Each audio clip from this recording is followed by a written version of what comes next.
జరగబోతున్నది అబ్రహాము చూశాడు. ఆ ముగ్గురుగా వాళ్ళు వచ్చారట. వస్తే అబ్రహాము అంటాడు, అయ్యా అయ్యా మీరు కాళ్ళు కడుక్కుని ఈ చెట్టు కింద ఉన్నాడయ్యా, మీరు ఎందుకు వచ్చారు నాకు తెలుసయ్యా, మా ఇంట్లో నేను వంట వండి పెడితే తినడానికి వచ్చారన్నాడు. ఇప్పుడు చెప్పండి, మీరు ఎందుకు వచ్చారు?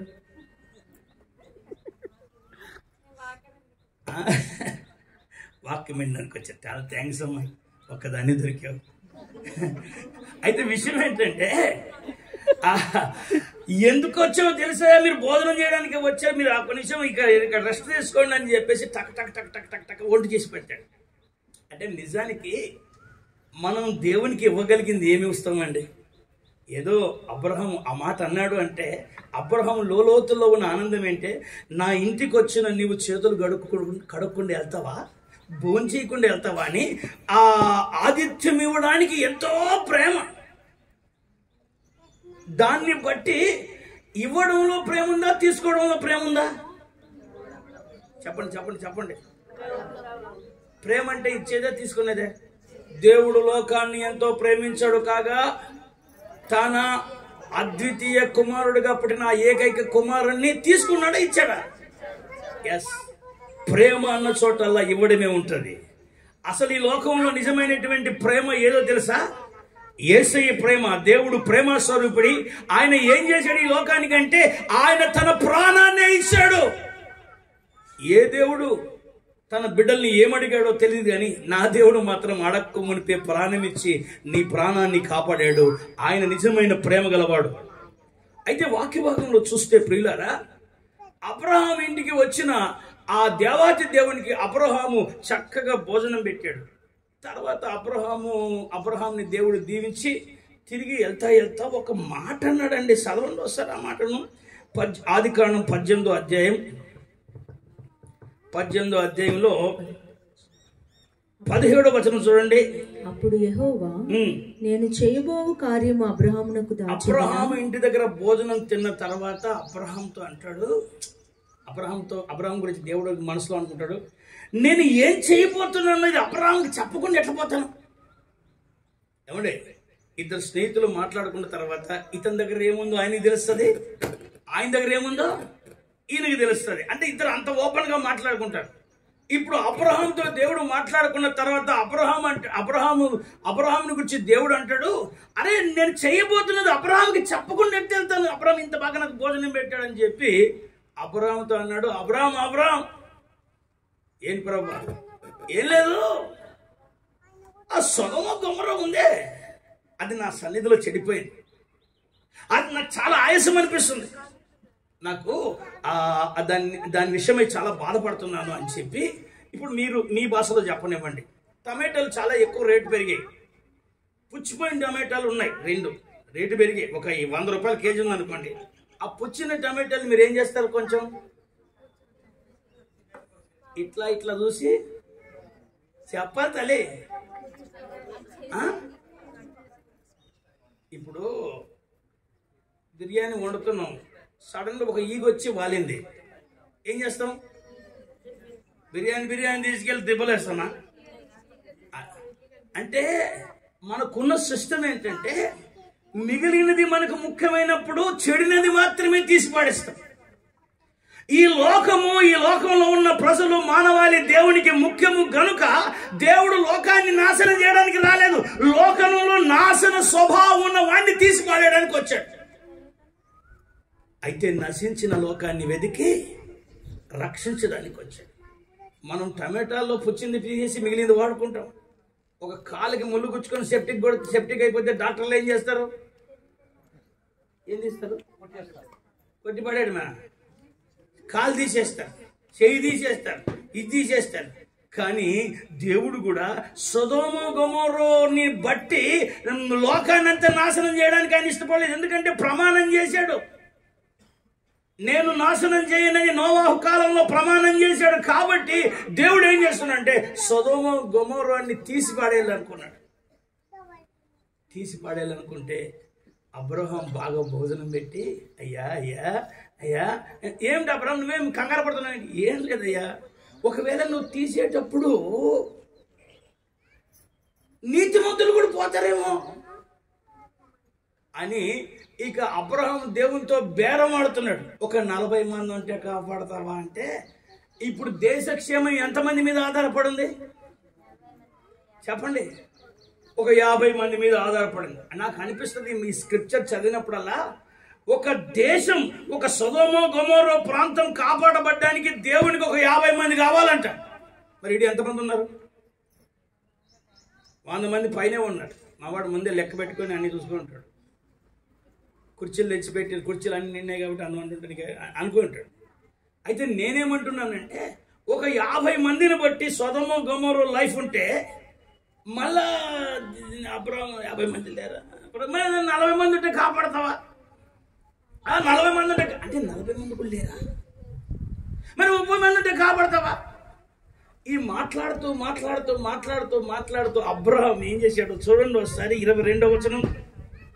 ఆ మనుషులు అక్కడ నుండి తిరిగి సొదొమ వైపుగా వెళ్ళిరి. అబ్రహాము మాట్లాడుతూ ఉంటే దేవుడు అక్కడ నుండి తిరిగి ఆ అబ్రహామును ఆశీర్వదించి సొదొమని నాశనం చేయడానికి అటు తిరిగారంట. తిరిగితే ఏం జరిగింది? అబ్రహాము ఇంకా యెహోవా సన్నిధిని నిలుచుండెను. చూడండి ఈరోజు సబ్జెక్ట్ ఏంటో తెలుసా? ఇంకా చెప్పండి, ఇంకా చెప్పండి.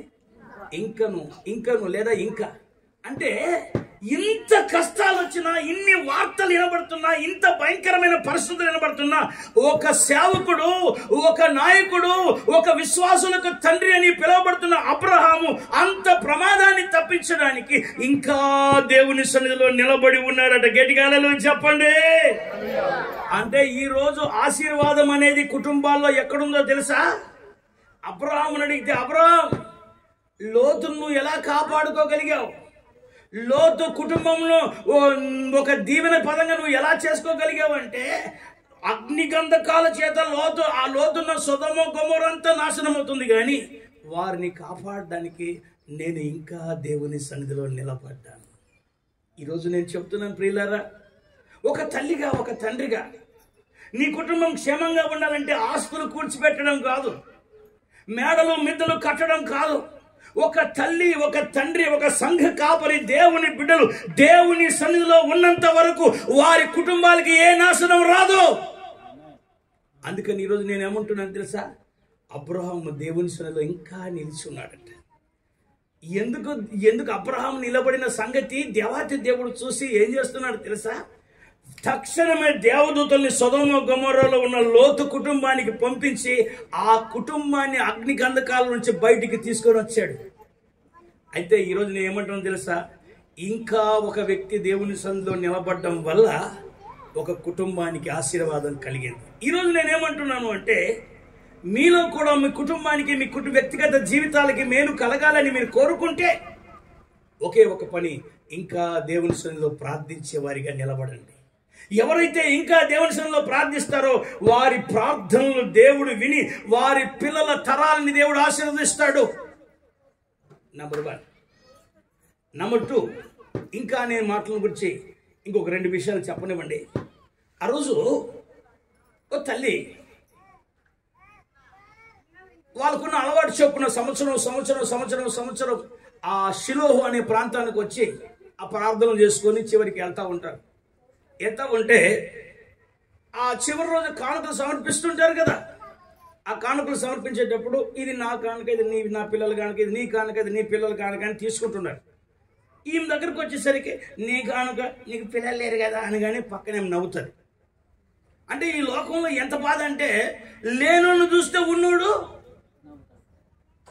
చెప్పండి అంటే ఉన్నోడు ఎప్పుడు ఉన్నోడిలాగానే ఉంటాడా? రాత్రికి రాత్రి ఏమవుతుందో తెలియని లోకంలో ఉన్నాం మనం. ఉందని గర్వించు మాకు, లేనోని బట్టి తక్కువగా ఆలోచించు మాకు. వాడు ఏ స్థితికి మారుతాడో తెలియదు. దేవుని బిడ్డలారా, ఆ హన్నాను చూడగానే పెనిన్న పక్కపక్క నవ్వుతుంది. ఆమె నవ్వు ఈమెకి ఏడుపైపోయింది. ఇంటికి వెళ్తుంది, ఏడుస్తుంది, కొన్ని రోజుల పాటు ఏడుస్తూనే ఉండిపోతుంది.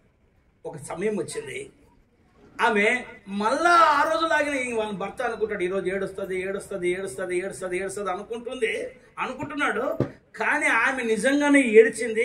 కానీ ఏడ్చింది ఇంట్లో కాదు, దేవుని సన్నిధిలో.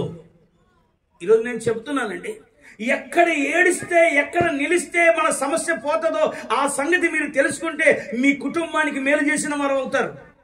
అన్న వెళ్ళి దేవుని సన్నిధిలో ఏడుస్తూ ఉంది. ఎట్లా ఏడుస్తుందంటే హృదయాన్ని దేవుని సన్నిధిలో కుమ్మరించిందండి. అంటే ఒక పాత్రను తిప్పేస్తే ఆ నీళ్ళల్లో ఒక చివరి బొట్టు వరకు ఆ దేవుని సన్నిధిలోకి ఎట్లకెళ్తుందో, ఎట్లకైతే నేలను పడుతుందో అట్లాగే దేవుని సన్నిధి తన హృదయం అంతా కుమ్మరిస్తుంది. అప్పుడు పాస్టర్ గారు వచ్చారు, ఆ ఏలి పాస్టర్ గారు వచ్చారు. ఏమా పొద్దు పొడిచి జామైన కాలేదు, అప్పుడే వచ్చావా, మత్తురాలుగా వచ్చావా? అయ్యా నేను మత్తురాలు కాదండి, నా హృదయాన్ని దేవుని సన్నిధిలో కుమ్మరిస్తున్నానంటే ఆమె ప్రార్థన విన్న ఆ పాస్టర్ గారు అంటారమ్మా, నువ్వు చేసుకున్న మనవి దేవుడు వింటాడమ్మా. ఆమె ఏం ప్రార్థన చేసింది తెలుసా?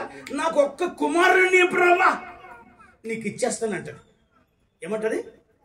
ఒక్క కుమారుణ్ణి ప్రభా నీకు ఇచ్చేస్తాను. నిజమేనండి. నాకేదైనా ఇస్తే నీకోసం ఖర్చు పెడతా, నీకోసం నిలబెడతా, నీకోసం అనే కుటుంబం అనే మనస్సు ఎక్కడుందండి? అంత ఎవరు చూసినా నా కోసం అంటున్నారు. అన్న మాత్రం నీకోసం అంటుంది. మొత్తానికి అన్న ఆ సంవత్సరం దేవుడి సన్నిధిలో ఏడ్చి సంతోషంగా ఇంటికి వెళ్ళింది.